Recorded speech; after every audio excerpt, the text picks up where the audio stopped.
I felt like Harry Potter after the owls flooded his house with Hogwarts letters. It was like a twister had ripped through the local library and deposited all the pages it tore out into my apartment. My floor, bed, couch, kitchen table, counters, and TV stand were papered over. Scrolls were strewn everywhere. All of them bore the same message: "You are welcome." I'd grown accustomed to receiving such scrolls once or twice a year. Early in life, they'd frighten me. It throws a boy off balance to learn he almost died, and would have, were it not for supernatural intervention. When I saw one of the familiar scrolls now, though, I took it in stride. I looked up to the sky, muttered my thanks, and carried on with my life. But this was different. This was hundreds of scrolls.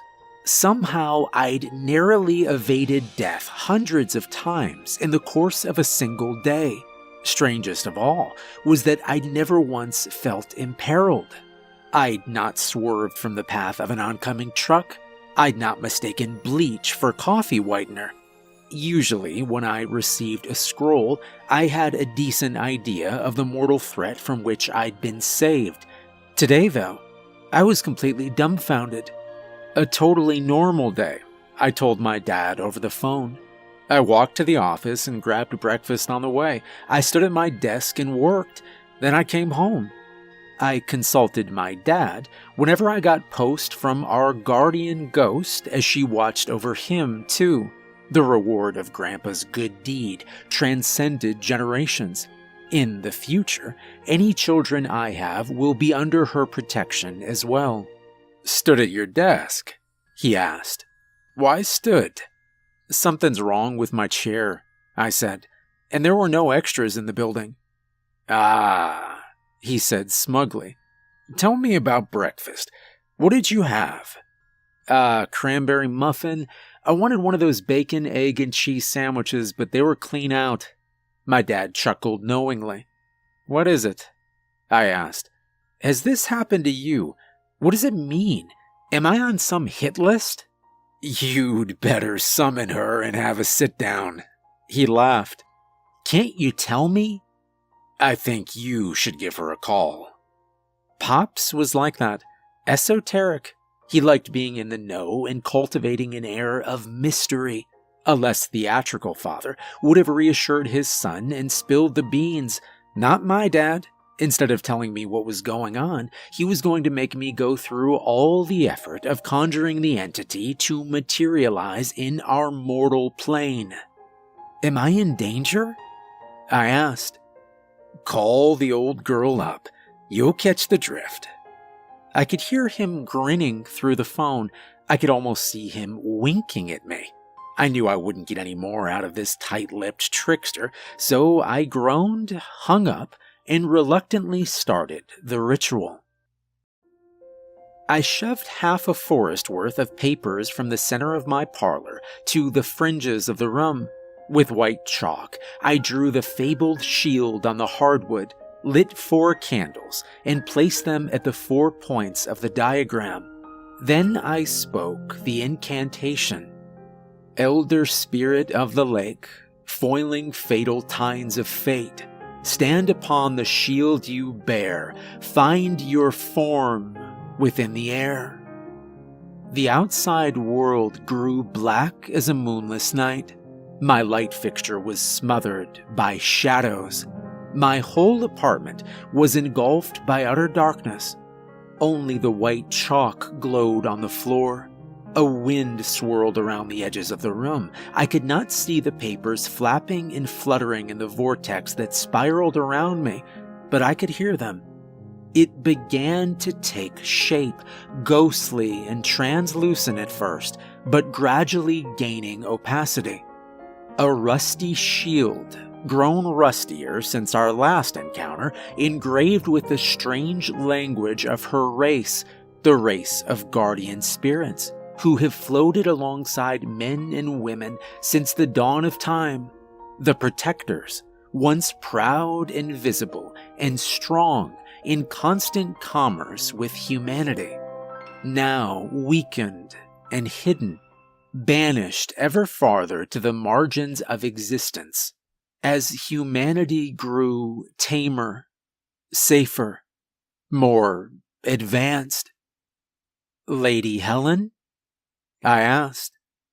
In the past, she'd always appeared standing, bearing her shield like a disciplined woman-at-arms. This, despite being an elderly spirit, crouched and hunched with age. Yet now, she seemed to be hiding behind the shield, which was itself trembling. "Lady Helen, what are you doing back there? You sleeping?"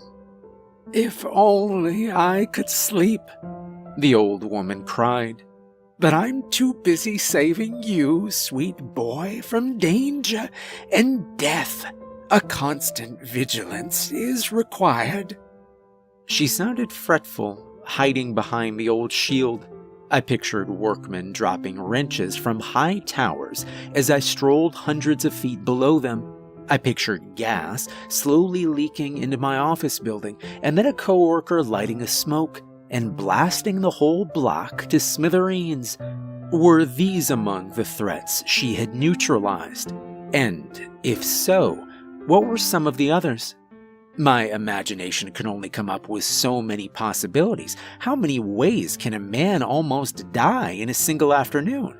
It had to be that I was being pursued by assassins, and she'd spent the whole day tirelessly foiling their attempts. "Why don't you come out from behind the shield?" I suggested. "I'd prefer to talk to you that way." The poor old spirit peeked from behind the rusted artifact like an anxious mouse.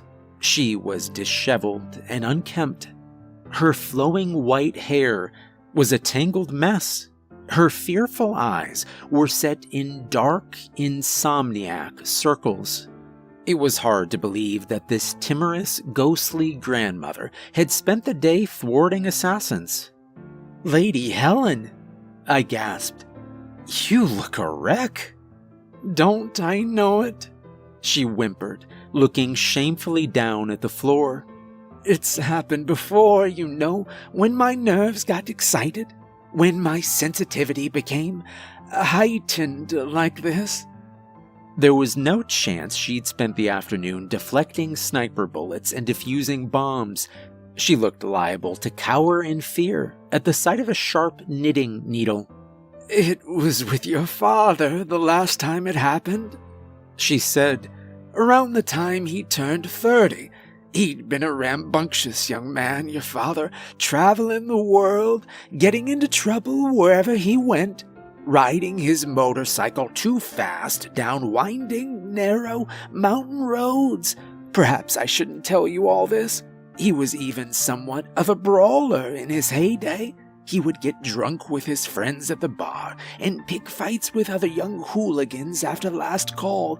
A brazen fellow, courting danger, seeking out thrills, foolhardy, yes, but alive. Both of us were, hanging on by the skins of our teeth. The scrolls I sent him after such nights, a knife thrust narrowly parried in a drunken game of fisticuffs, a patch of gravel on which his racing bike almost skidded, from which he was almost hurled to his doom. But every time, I saved him." She looked vitalized by this reverie. She straightened and stood taller. Her wrinkles seemed smooth. A flake of rust fell from the shield. The very thought of old dangers made her look younger, more engaging. A lively fire flared in her eyes. "You're welcome," I said in the notes, and he always thanked me for saving his life. But I never thanked him for giving me so many opportunities. And now, what opportunities are left? Her eyes grew dim, her face wrinkled. She hunched. She was a decrepit old lady again, peering anxiously at the floor. "It was when he got his accounting designation," she explained. "That's when my last fit struck, when he started his cubicle job. got a stable routine, drifted away from his wild friends. Then he met your mother and really buried all traces of the Spitfire he'd been. The transformation was so gradual, I hardly noticed. Without any real danger or excitement, the small worries began to seem large, even monstrous. Terrible threats. Suddenly, minuscule dangers felt like matters of life and death. He would jaywalk across an empty street, and I would be on my guard. What if a car suddenly reared out of nowhere and flattened him? He would get a small hangnail, and I'd ask myself, what if it turns septic and curdles his blood? The smaller and more routine his world got, the smaller my tolerance for danger became. The worried old woman lightly sobbed. She shook her head and muttered, admonishing herself for her weakness. I wanted to lay a comforting hand on her shoulder, but of course I could not, as her body was phantasmal. "At least when you were born," she sniffled. "That gave me something to do. You gave me purpose again. Toddlers are always a trip and bump away from a mortal injury. Kids are much the same. Teenagers seek danger out, and young men are driven by pride, peer pressure, and a lust for excitement to stare death himself in the eye. You kept me busy for many years, Henry, but now you, too, have settled into your routine. You, too, have tamed the wildness inside you. No longer do you pursue thrills or novelty. You don't even flirt with danger anymore. There's nothing new in your life, nothing exciting. You traverse your regular paths. You sit at your desk and type, just like your father. And as your world becomes narrow and predictable, I become a frail and fretful old fool once again." She seemed truly ashamed of the level to which she'd sunk, to which we both had sunk. I wondered what minor inconveniences she'd classified as mortal dangers throughout the day. Perhaps she feared the nitrites in the bacon and the calories in the cheese of the breakfast sandwich. That's why she'd ensured they ran out of stock. And the health experts claim that sitting is the new smoking. Maybe she'd vanish the chairs in my office building so that I might avoid obesity and ticker troubles. "I wasn't built for this modern world," she cried. "I was made to stave off hungry lions and roving hordes of cannibals, to protect humans from real danger, to watch over them as they adventured through the wilderness, guiding them away from treacherous cliffs and scorpion dens. I try to keep my overstimulated, hyperactive threat management system under wraps. I do not want to be a bother, but eventually it becomes too much to bear. I burst. The pressure has been building for months, Henry, as you've gradually given up all the adventuresomeness of your youth. But today, such a mundane day, so identical to every day you've lived for the past month, it became overwhelming. Our tiny world cripples me with fear.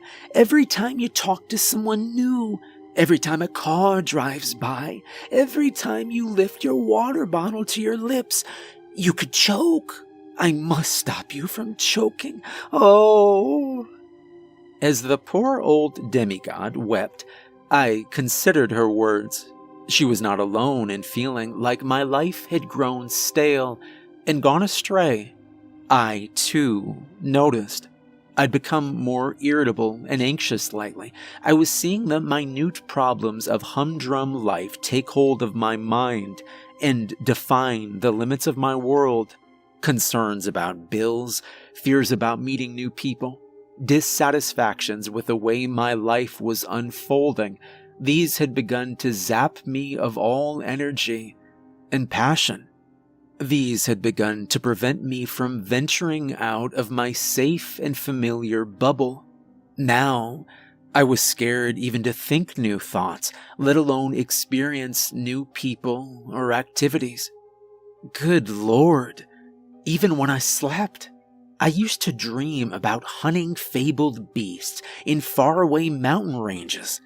Now, when I closed my eyes, I saw paperwork and the quivering mouth of my boss, a prim ogre, berating me. And when I wasn't brooding over feeling hopelessly stuck in a rut, I was distracting myself. Meaningless entertainment, games on my phone, scrolling through social media. I certainly wasn't making any changes to my life to pull myself out of the muck. But my tepid and inert existence was not only dragging me down into a listless malaise, it was driving Lady Helen, my protector, my guardian spirit, crazy with anxiety. It was draining and shriveling her too. The proud warrior spirit had been cowed by my torpor. She was an anxious husk of the powerful being she'd once been. "We need to make a change," I said. Lady Helen looked up and sniffled. "We can't change," she said quietly. "It's too late, too difficult, too dangerous. To face the world now with our defenses down, they'll eat us alive. I can hardly hold up my shield, and it's caked with rust. No, there's no hope for vitality again, Henry. We've had our time in the sun. It's best to humbly wither, to wait out the end, to bear through the stress and watch the world shrink until the final curtain falls." "No," I said, "we won't do that. We can't." "But how could we change things now?" "I think maybe I might have an idea," I muttered. But then I summoned the old boldness and proclaimed, without a shred of self-doubt, "No, I have an idea, and you and I are going to see it through." When the wheels of habit have worn grooves into your world, it's hard to break yourself free. When the momentum of your life has carried you in a certain direction, it's tough to suddenly change course. So it was for Lady Helen and I. We had big ideas and elaborate plans for the lives we wanted to lead. Every night, we got drunk on the possibilities of change. It seemed each thrill or exotic location was within reach. But every morning, hungover from the previous night's binge on flighty fantasies, we struggled to actually make any changes. We had to start small. We had to make gradual shifts. That was the only way. We began by taking evening strolls to parts of town with which I was unfamiliar. Waves from a distance to other ambulance turned into chit-chat, which turned into conversation. I learned names and occupations. I pet dogs. I began to exchange contact information, make new acquaintances, even a new friend. We went to movies, sometimes just Lady Helen and I, sometimes with my sister or dad. We threw a dinner party at my apartment, to which I invited old buddies with whom I'd fallen out of contact. A couple nights, I even forced the lady to accompany me to the bars and clubs I'd haunted in my early 20s. The idea seemed promising. The reality was a letdown. I was far too old to be dancing with undergrads, and Lady Helen was centuries older than me. But what counted was the effort and intention. There were bound to be missteps along the way. Of course, I wasn't living the scrappy bohemian life my father had lived. I didn't start any drunken brawls. I didn't buy a motorcycle, let alone tear through narrow mountain passes on one. Nevertheless, I was expanding my horizons. and Lady Helen was in much better spirits as a result. On one of our nightly walks, I managed to ask a dark-eyed girl with a Doberman for her name and number. Her name was Mila. She smiled and nodded enthusiastically and typed her number in my phone. Her grouchy dog growled and glared, saliva dripping from his mouth like I was some incomparably dangerous, yet incomparably delicious steak. "You are welcome," said Lady Helen after we floated away from the encounter, Mila's number safe and sound in my pocket. "For what?" "I almost made you tuck and run," she said. "I had visions of that beast tearing your throat out, and of your magnificent Mila growing fangs and joining the feeding frenzy." Yeah, I'm glad you kept that to yourself." "As am I," she said. "Though I'm sure I'll remind you when you try to call her to set up a date." "For all our progress," I laughed, "you still have an angsty turn of mind. You keep pushing me to get out of my comfort zone. Are you sure there's nothing you need to work on yourself?" In the 1500s, a malevolent sorcerer had trapped Lady Helen in a small metal box. Over the years, that box somehow found its way to the bottom of a local lake. There, she lay imprisoned, cramped and trapped, and alone, until my grandfather, out fishing, accidentally hooked and reeled the box in. Then he pried it open, unwittingly releasing her from that solitary hell. As a reward, she promised to protect him and his descendants for as long as his line endured. We stood gazing out over the lake. She'd been growing progressively younger as the weeks marched on. Her shield was no longer a tarnished relic. Together we'd made great strides. But now, standing on that shore, she seemed withered again. Weak. Old. Afraid. Her shield was decrepit and brown. She'd not been back to the lake since her release. Merely standing on the shore filled her with fear. "It's been 70 years, she said. "Please, I'm not ready." "You're ready," I said. "But you can't swim," she cried. "Exactly. That's half the fun." Climbing into the canoe and rowing out to the middle of the lake was a risk for me. But she was the courageous one that night, accompanying me to a place that held such painful memories for her. Just as setting out toward a new future takes courage, so does coming to terms with a past you would rather leave sunk in the dark waters of the unconscious and history. But her past was like an anchor, invisibly tethering her to old fears and pains. She needed to face it, to truly move forward, to free herself. And I knew she was ready. "Besides," I said, rowing into the sunset, zipped up in a bright yellow life jacket, "even if I fall out and you're too overwhelmed to help, this thing's puffy enough to keep a damn anvil afloat. There's no way I'll be in real danger." "Yes," said the old lady, shriveling like a prune in real time, her shield disintegrating with every oar stroke, until it looked like an old pot lid left for 1,000 years to corrode in the rain. Night had fallen by the time we reached the middle of the lake. The bright moon was reflected in the water, which gently rocked my canoe. 1,000,000,000,000 stars twinkled in the dark sky. In the past, I would have brooded on the immensity of space, the preponderance of dark compared to the scattering of light, the smallness of Earth and humanity, our relative insignificance in the grand scheme of things. But tonight, the stars meant something else. They were points of light that held fast, They were a brightness that trembled, yes, but endured. I wasn't concerned about the fact that one day they would die.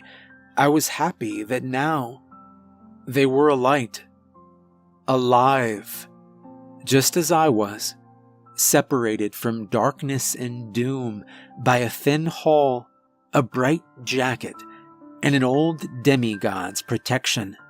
Thrilled to be so close to the line between life and death, and tremendously grateful to be on this side of the line.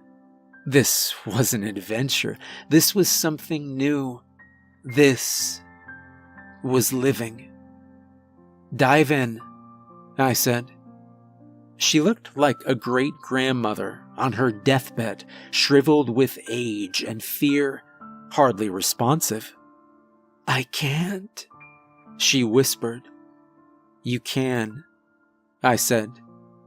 "Dive in." She was shrinking. Her shield was no larger than the lid of a tin can, corroded, flaking away into brown dust. She was a dwarfish skeleton with wrinkled pouches of skin hanging from her bones. Her thin white hair was wispy, dry. "Lady Helen," I said. "Yes, child," she croaked. "Dive in." "But I'm scared." "We've come this far," I said. "Look what we've faced, and we've got many conquests ahead of us. But you need to do this. I know it. You know it. I have faith in you. You're stronger than you know." The old, weary crone nodded. She reached her arthritic hand to the edge of the boat. Her sunken face was lined with fear. She looked at the water in despair. Then, with all the strength she had, she heaved herself into the dark lake. There was no splash. The night was silent, calm and still, save for the gentle rock of my canoe. I held my breath with her until I couldn't hold it anymore. I exhaled with a violent gasp. I watched the placid water and waited. I wondered how long she would stay down there. A fear began creeping into my calm. What if I'd pushed her too far, too fast? Perhaps she wasn't ready after all. I had no idea what spirits like her were capable of withstanding. I might have consigned her to death. Or perhaps the place was like kryptonite to her, and now she was stuck at the bottom of the lake, languishing, trapped, alone, weak, impossible to retrieve. I was overwhelmed with worry of an intensity I thought I'd left behind. The foolhardiness of the whole evening seemed clear. We should have built ourselves up farther before forcing her to face this. Cliff jumping in Thailand, running with the bulls in Spain, so many thrilling activities we had not yet accomplished. We were still on the road to recovery. After all, I was still making excuses about calling Mila, and yet I'd forced this old crone to jump from our boat into the arms of her greatest fear. I looked over the edge where she dropped. Catching my faint reflection, I fell into a panic. I'd killed my elderly protector, and now I was alone in a dark lake. What if I fell overboard? I couldn't swim. "Lady Helen," I cried. "Lady Helen, can you hear me? Are you okay? We need to go back." Behind me, the moon grew brighter. It seemed to illuminate the lake and fill up the sky with silver light. "Lady Helen," I cried. "I'm sorry. Please, can you hear me? I thought you were ready." And you were right. I turned to face the blinding moon, but the light was not coming from the moon. It was coming from the beautiful young woman who floated above the water. Her blonde hair cascaded down her shoulders, not a wrinkle in her face. Her eyes burned like two blue stars. Her bright shield was burnished like a mirror and engraved with letters that smoldered like fire. "Now it's my turn to goad you," joked the young demigod. "You've got a phone call to make." It's been 4 years since that night on the lake. I wish I could say my life has been one grand adventure ever since, an electrified and uncompromising existence filled with constant discoveries and new, thrilling experiences. I wish I could say I never relapsed into mindless routines or leaned too heavily on the crutches of easy entertainment or distractions. Alas, that is not the case. For better or worse, modern life requires one to fulfill certain mundane obligations, and the modern world offers too many safe and comfortable escapes from the intensity of immediacy to boldly reject them all. What I've worked on, and am still working on, is finding a balance, living neither as Alexander the Great, nor as the risk-averse young man I used to be, but as someone in between, with enough excitement and adventure to keep me vital and engaged, enough risk and danger to keep Lady Helen young and alert, her shield only slightly tarnished and her hand still occasionally smeared with ink. Yet, with enough safety and stability to be a good husband to Mila and a good father to our young son. Thankfully, during my listless periods, the little rascal gets into more than enough trouble to keep Lady Helen occupied. Despite being only 3, he has already received 2 scrolls, and I can't help seeing many more in his future. I look forward to the day when he's old enough for me to tell him what they mean. I wonder if he'll find them as strange as I still do. And I wonder what he'll make of the fact that for all the times Lady Helen kept me from death, it wasn't until I drove her crazy with my safe and boring existence that she truly saved my life.